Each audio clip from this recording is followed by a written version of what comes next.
Klicks, Likes und Follower. Am Ende ist es doch das, was wir alle wollen. Und dazu natürlich Anerkennung für die perfekt inszenierte Welt und unsere Selbstdarstellung im Internet. Das alles zu einem äußerst geringen Preis, nämlich nur auf Kosten der kleinen Personen, die ohnehin bei euch zu Hause rumhängen und von euch abhängig sind, euren Kindern. Wie wird man auf Social Media erfolgreich? Nehmen wir uns also in diesem Video ein Beispiel an unser aller Vorbild Lady Tremaine und schauen, wie man einen stabilen Channel aufbaut. Eleonoras Room Makeover, Cinderella Prank, 1000 tolle Make-up-Tipps von Lucrezia mit dem Tutorial von der Null zur Prom Queen. Und wie ihr sonst noch in Sims 4 zum absoluten Internetstar werdet, das seht ihr hier im dritten und letzten Teil der Disney Parent Challenge zur zweiten Generation Lady Tremaine, der Tragödie letzter Teil. Jetzt schauen wir uns endlich mal die Ziele und Storytelling-Aspekte dieser Generation an und ich gebe euch natürlich auch einen kleinen Ausblick, wer die neue Generation wird, welcher Disney-Elternteil, beziehungsweise welche Disney-Mutter, denn wir spielen ja hier mit 2 beziehungsweise 3 Mädels. Und natürlich werden wir uns auch anschauen, was ihr jetzt eigentlich mit eurer Cinderella macht, die ja bekannterweise nicht die Erbin wird. Was mein Lieblingsziel in dieser Challenge sein wird, habt ihr, glaube ich, schon erraten. Dem widme ich wahrscheinlich einen Großteil dieses Videos, aber lasst euch überraschen, wahrscheinlich ist auch wieder was für jeden dabei. Nun geht's aber endlich los. Ziele. Wie schon eingangs erwähnt, müssen wir natürlich erstmal das Gefälle überbrücken aus der Vergangenheit zur Gegenwart, nämlich von der Tochter aus eher einfachen Verhältnissen zur reichen Herrenhausbaroness. Und damit lautet unser erstes Ziel: heirate einen reichen Sim und ziehe in eine Villa. Wenn es dann soweit ist und ihr auch euren Job oder eure Berufung gefunden habt, erreicht Level 7 der soziale Medienkarriere. Dafür braucht ihr natürlich das Erweiterungspack Großstadtleben oder eben alternativ erreiche Level 7 der Stylist-Karriere. Lady Tremaine ist besonders redegewandt. Sie kann ziemlich gut überbrücken, was da in ihrem Haus schief läuft. Sie stellt sich nach außen wunderbar dar und daher ist es völlig unstrittig, dass das nächste Ziel heißt: erreiche Level 10 der Charismafähigkeit. Damit es genauso schön auffällt wie im Film, wie schlecht eure eigenen Töchter musizieren, ob das nun Singen ist oder verschiedene Instrumente spielen, solltet ihr am Klavier entsprechend brillieren. Daher erreiche Level 5 bzw. 10 der Fähigkeit Klavier. Das hängt ein bisschen daran, ob ihr die nächste Storyline spielen könnt. Falls es nicht der Fall ist, solltet ihr Level 10 erreichen. Und wenn ihr das nächste Ziel erreichen könnt, da ihr das entsprechende Erweiterungspack besitzt, ist es in dem Fall nur Level 5.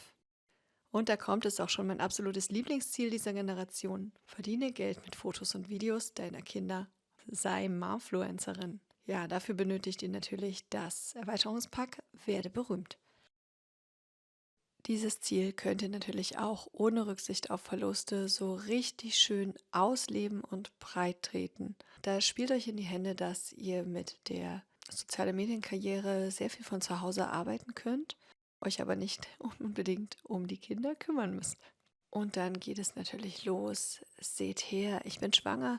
Seht her, wir haben gerade das Geschlecht unseres Kindes im Internet verkündet.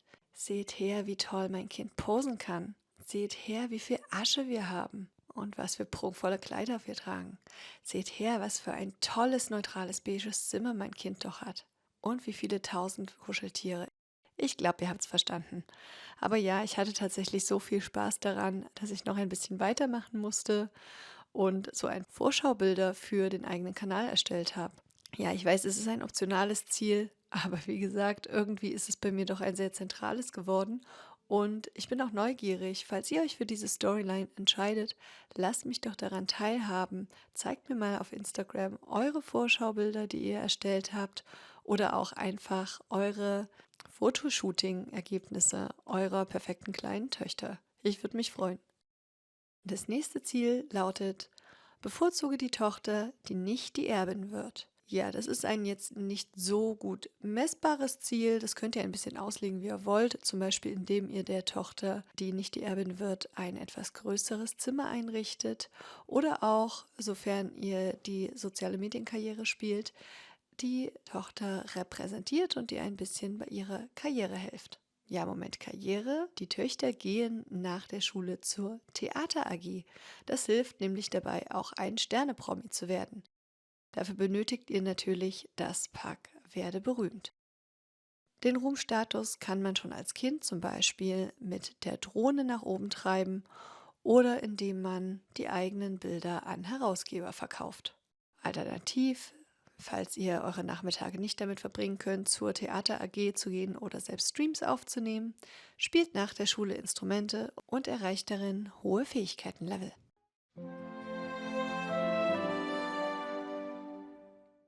Hallo und herzlich willkommen auf unserem Kanal That Remains zu einem neuen Video von uns für euch. Wir werden uns heute beide in der Theater AG anmelden, denn die neuen Castings stehen bevor und wir wollen beide die Rolle der Prinzessin. Leider können wir in der Schule nicht filmen, lame. Der Direktor will das irgendwie nicht, aber unsere Mutter will sowieso mal mit ihm sprechen, weil das eigentlich überhaupt nicht sein kann.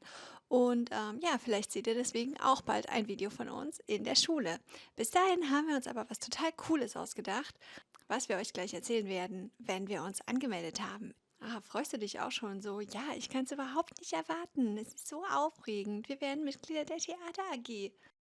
Ich bin schon Mitglied. Hast bei dir auch schon geklappt? Du musst immer weiter runter scrollen und dann klappt das schon. Komm schon, komm schon.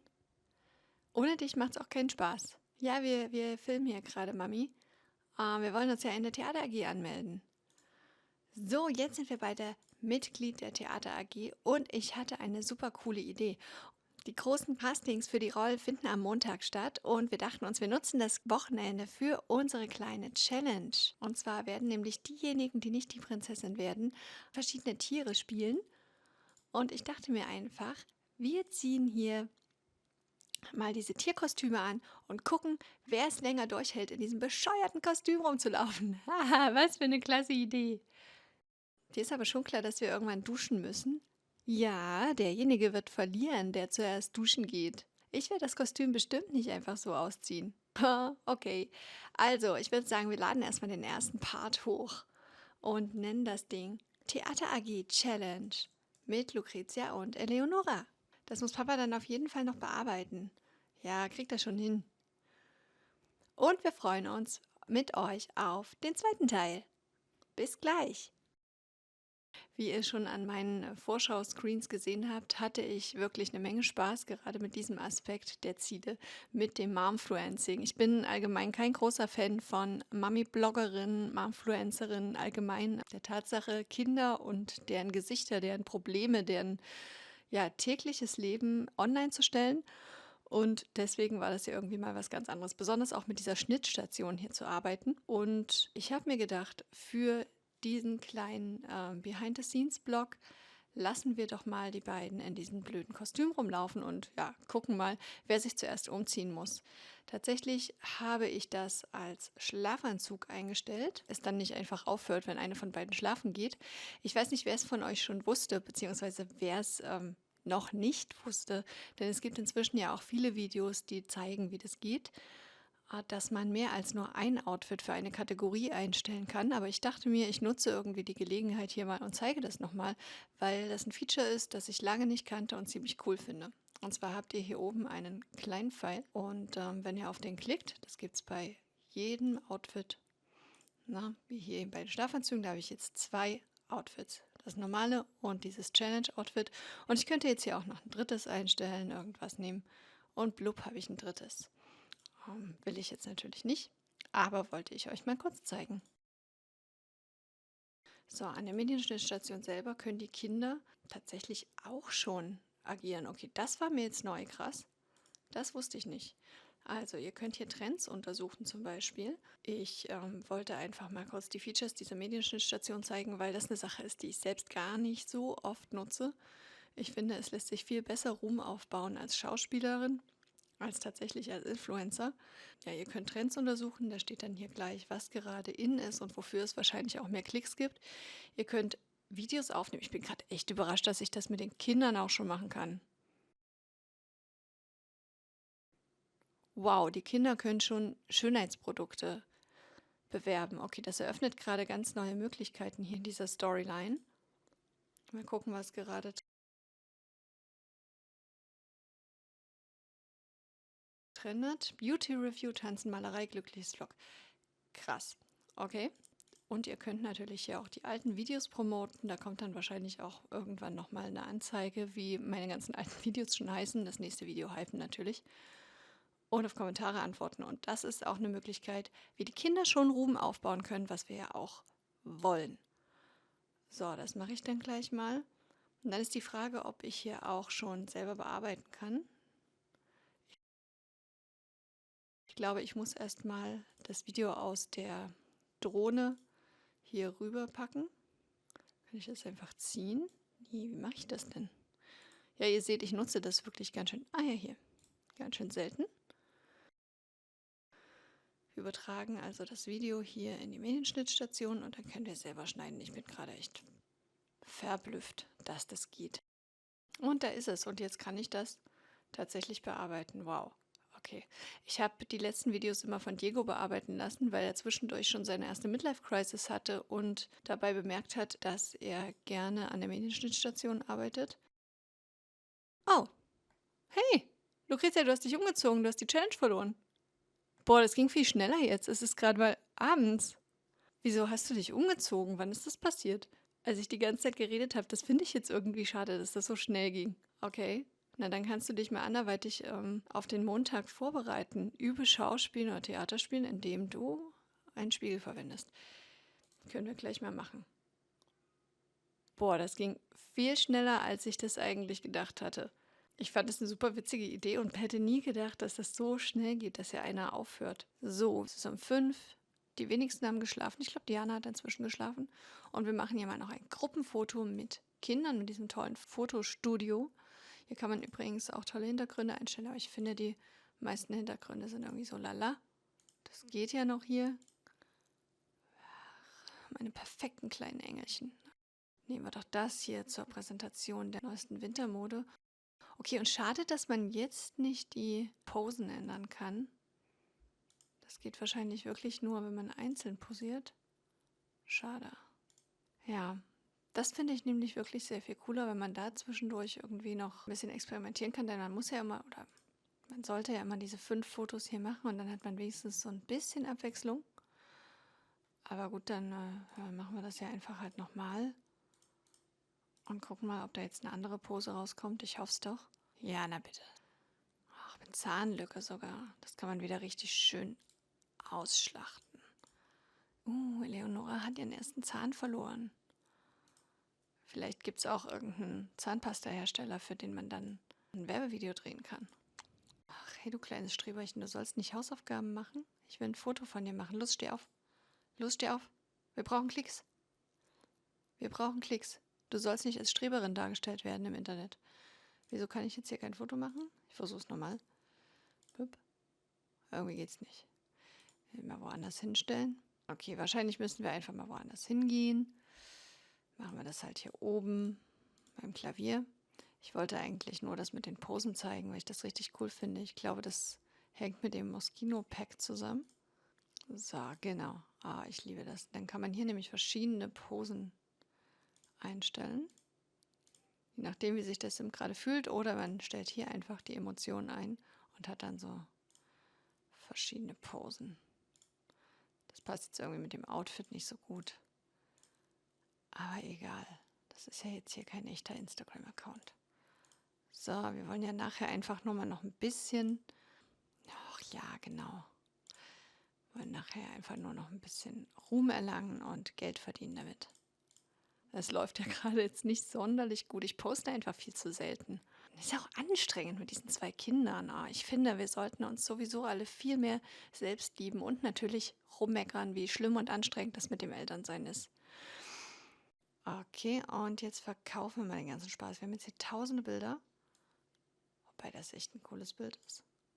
Also eins rahme ich mir hier doch mal hin.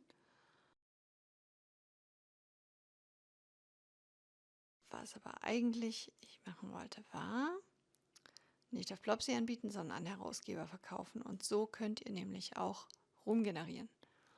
So, das heißt, wir machen das jetzt hier mal mit diesen ganzen Bildern, die wir geschossen haben. Die sind dann tatsächlich weg. Ich glaube, wenn man es vorher... Das wäre natürlich jetzt eine gute Frage, wenn man es auf Instagram hochlädt. Wir nehmen jetzt hier mal irgendein Bild. Ach ja, hier. Kind unter stylischem Spielebogen. Mal gucken, wir laden das mal zuerst auf Instagram hoch. Bringt auch Ruhm, aber kein Geld. Ob das dann weg ist?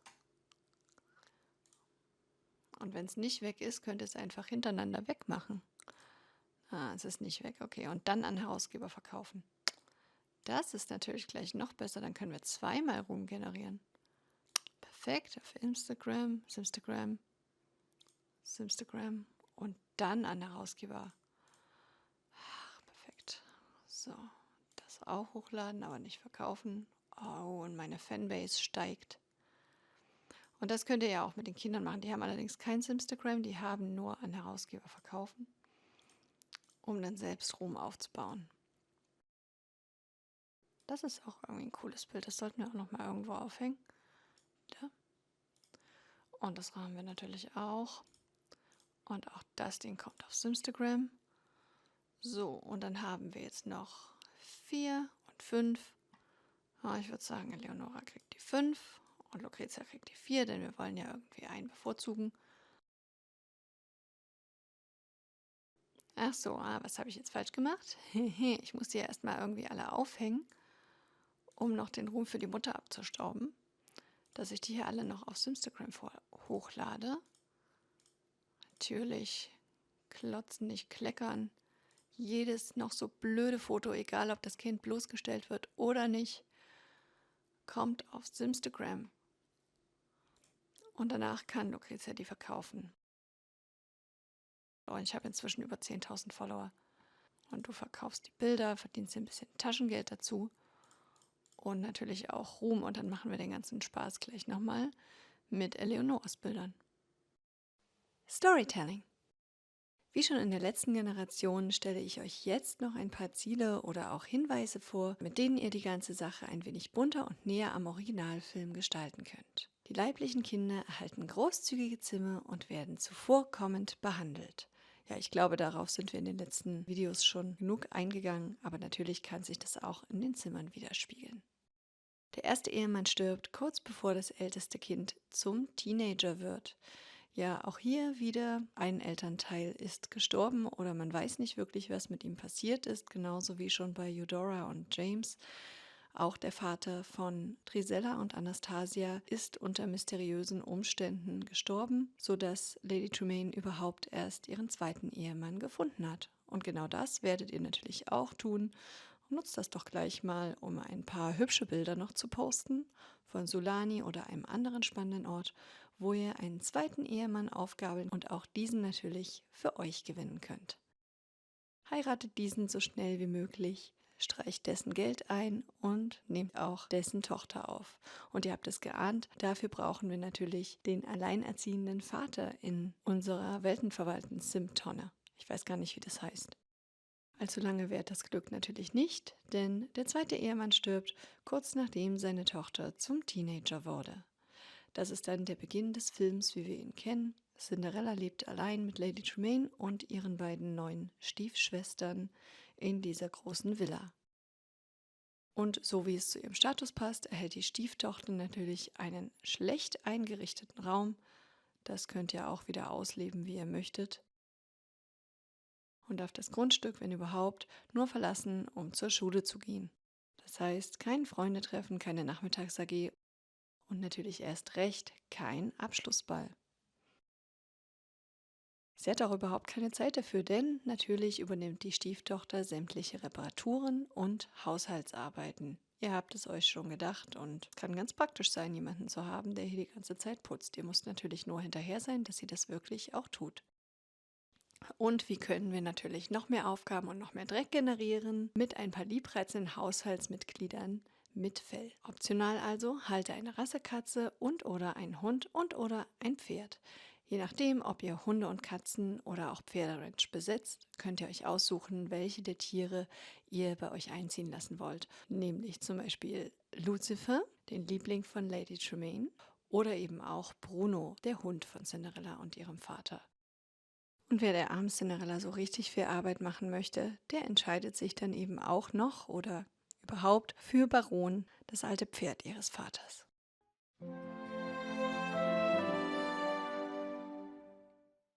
Die Trauer über den Tod unseres Ehemanns ist verflogen. Wir fühlen uns sehr selbstsicher am Tag der Rauferei in der Nachbarschaft.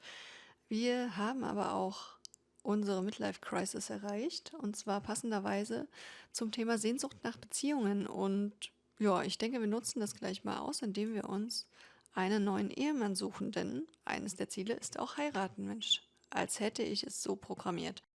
Also reisen wir doch mal nach Sulani, denn wir wissen ja, dass da ein alleinerziehender Vater wohnt.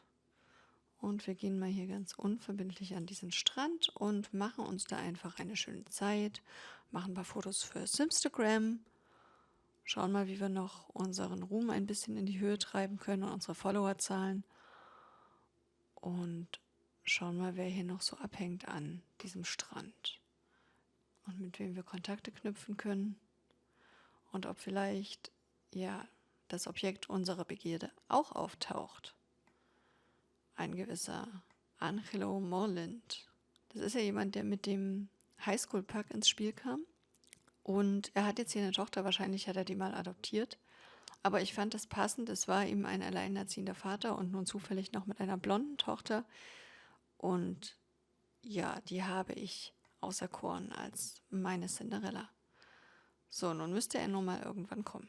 Und da er hier ja gleich nebenan wohnt, dachte ich eigentlich, dass es gar nicht lange dauert und wir überhaupt nicht lange auf den warten. Da ist er. Können wir uns doch gleich mal fröhlich vorstellen. Hier, guck mal, es sind Moana und Maui, ist ja lustig. Ist mir noch nie aufgefallen. Das ist ja niedlich. Gut, also selbstbewusst stolziert sie auf ihn zu. Hallo? Na, auch hier so ganz allein, bla bla bla bla. Tja, und dann dauert es hoffentlich auch gar nicht mehr lange, wenn wir uns hier gut anstellen, bis wir den heiraten können. Und er dann mit seiner Tochter bei uns einzieht. Ja, erst ein Kuss erleben, das geht schnell hier. Wow, der hat mich jetzt von sich aus geküsst. Wow. Ja, der lässt auch nichts anbrennen. Ja, komm, den schnappen wir uns. Und dann kommen wir in der Story weiter. Ja, und ich denke, das sollte doch dann heute zumindest für einen Tag mal ausreichen. Sollten hier zwingend mal noch ein bisschen posten. Das habe ich ganz vergessen. Wollte ich eigentlich machen. Was habe ich jetzt angeklickt? Status-Update von, ja, natürlich. Alle müssen wissen, dass ich hier an diesem tollen Strand bin. Gut, das reicht ja aber erstmal für heute. Und nun führte eins zum anderen und wir sind nun hier in der Hochzeitslocation und die kleine neue Cinderella, die übrigens Elisa heißt, ich fand Ella ein bisschen abgedroschen, ja, ist schon wütend, weil sie sich bereits mit ihrer Stiefschwester in Spee verkracht hat vorher. Ja, Diana hat hier mal ein bisschen mit ihren Klavierskills angegeben. Die Mami ist auch schon da hinten, Eudora. Und ich würde sagen, wir heiraten jetzt hier mal eine Runde.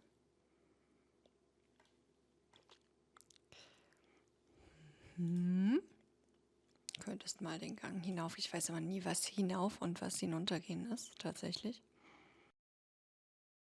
So, und ich würde sagen, wir fackeln nicht lange, sondern heiraten jetzt. Okay, es war doch die falsche Richtung. Bist du gestolpert? Aber du bist doch gar nicht tollpatschig, du bist doch gut.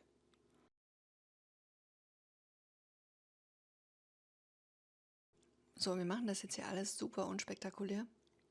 Also wie ihr seht, habe ich mehr Wedding Stories, aber das ist mir immer alles irgendwie zu anstrengend, muss ich ganz ehrlich sagen. So, was war es jetzt? Gang hinaufgehen. Könnt auch alle mal den Gang hinaufgehen. So, ich habe die jetzt gar nicht hübsch gemacht, ne? Ja, egal. Es geht hier ums Geld, um die Story. Man kann das hübscher machen. Ihr habt es in dem Video gesehen, dass ich es hübscher gemacht habe. Und ich wollte es jetzt aber einfach nochmal live haben. Ich habe es schon wieder falsch gemacht. Die gehen schon wieder in die falsche Richtung, gucken gar nicht hin. Ach, was soll's. Es geht um die Hochzeit, wir sind jetzt verheiratet. Wir freuen uns alle darüber, egal wie hübsch oder unhübsch das war. Wir haben ein Ziel erfüllt, können nach Hause gehen und mit unserer kleinen neuen Familie durchstarten. Und nun ist ins Hause Tremaine große Trauer eingekehrt. Angelo Blomsen oder Morland, wie er hieß, ist auch schon schneller von uns gegangen, als ich das ja für möglich gehalten habe. Und tatsächlich sind aber gerade alle traurig, nicht nur seine frische Ehegattin und die Tochter, sondern auch die beiden Stieftöchter, denn auch unser Hund Bruno ist gerade gestorben und es ist super weird, was hier gerade passiert ist. Der Hund ist einfach ziemlich verbackt immer weiter gelaufen, über den Pool bis ins Meer. Dann wurde die Kamera auf einmal hierher gelenkt. Ich habe erst gedacht, er wird ja irgendwann aufhören. Dann war er hier im Meer, ist hier durch das Meer gelaufen. Dann hat sie ihn auf einmal hier als Geist hochgezogen. Genau, so ist er gelaufen. Ich weiß nicht, ich hatte sowas noch nie. Ob ich immer noch näher ranzoomen kann. Ich denke, der wird jetzt hier bald dann auch nicht mehr zu sehen sein. Ich hätte das filmen sollen. Das war echt ein bisschen gruselig. Elise hat Geburtstag und kaum ist das Makeover abgeschlossen, haben wir doch hier schon was vorbereitet und eine Menge ekliger Aufgaben für Cinderella gefunden, die sie hier erstmal abarbeiten kann. Der Müll nicht hier reparieren. Es gibt einfach super viel zu tun. Den Kuchen mal wegräumen. Mit dir feiert jetzt hier sowieso niemand. Und ja, auch das Zimmer wird ja gleich noch einem Makeover unterzogen, das ja ihrem neuen Stand hier in der Familie entspricht. Also aus diesem kleinen, aber feinen Kinderzimmer, das wenigstens noch so ein bisschen niedlich aussieht, wird dann sogleich das Dienstboten-Putzzimmer, das wir schon mal gesehen haben. Und auch unseren Status als Influencerin können wir doch nutzen, um Cinderella noch ein wenig zu ärgern. Und zwar, indem wir hier die Modetipps aufnehmen. Hier erkennt man es schon, hier liegt ein Wäschehaufen. Sobald der Wäschekorb hier unten voll ist, das generiert nämlich richtig viel Wäsche. Für unsere Freundin. Sie mag ja nicht Geige spielen. Ja gut, das kann ich verstehen in diesem Haushalt. Kann ich durchaus verstehen. Wenn man Modetipps präsentiert, zieht man sich nämlich andauernd um. Oh nein, wie sieht es denn hier schon wieder aus? Ja, sehe ich ganz genauso. Sehe ich ganz genauso. Vielleicht gehst du eine Runde joggen. Ist gerade Ausgangssperre, ist vielleicht schwierig. Tobsuchtsanfall solltest du auch nicht bekommen. Vielleicht kannst du mal ein bisschen Tagebuch schreiben gegen diese schlimmen Gefühle. Ausheulen, weiß ich gar nicht, ob das gut für die emotionale Kontrolle ist. Und dann kannst du auf jeden Fall mal Wäsche waschen. In den Trockner, Flusenfilter auf jeden Fall reinigen, sonst brennt's. Und wir machen hier fröhlich weiter und verschmutzen den ganzen Boden. Was für ein Spaß. Sidekick. Oh, eine neue Kategorie? Naja, nicht ganz, aber jedenfalls in dieser Generation noch ein kleiner Vorschlag für alle, die jetzt traurig sind, dass Cinderella nicht die Erbin wird. Ja, spielt doch einfach die Disney Princess Legacy Challenge. Das soll jetzt gar nicht schnippisch klingen, sondern ist ganz ernst gemeint und kann zu einer spannenden neuen Dynamik führen. Achtet darauf, dass ihr beide Haushalte zu den Gespielten hinzufügt, sodass sie nicht unfreiwillig altern und spielt einfach mit eurer Cinderella die Disney Princess Legacy Challenge weiter, während ihr natürlich auch diese Challenge spielt. Nun aber natürlich weiter mit der Disney Parent Challenge. Eure Erbin wird also eine der beiden hässlichen Stiefschwestern von Cinderella. In meinem Fall ist es Drizella oder wie sie bei mir eben hieß, Lucretia. Sie erhält das Bestreben freiberufliche Botanikerin und sie bekommt neben ihren bereits erhaltenen Merkmalen böse und selbstsüchtig jetzt auch noch das Merkmal mag keine Kinder. Mag keine Kinder könnte natürlich in einer Challenge, bei der es ums Elternsein geht, schwierig werden, aber hier kommt sie. Der Beginn unserer neuen Generation, Mutter Gothel, die Nennen wir das jetzt Adoptivmutter von Rapunzel? All das schauen wir uns im nächsten Video an. Aus diesem Happy Family Life, zumindest vor der Kamera, wird ein etwas düsteres Kapitel unserer Geschichte werden. Unser ehemaliger Kinderstar wird abrutschen und zu einer alten, verbitterten Dame mit gewissen Vorlieben für besondere Pflanzen werden. Um kein Video zu verpassen, folgt mir auf Instagram, wo ich zwar keine Bilder meiner Kinder teile, aber euch dafür immer auf dem Laufenden halte, wenn das nächste Video erscheint und noch ein paar andere Kleinigkeiten zur Challenge teile. Auf meiner Tumblr-Page könnt ihr nochmal alle Regeln nachlesen. Bis zum nächsten Mal.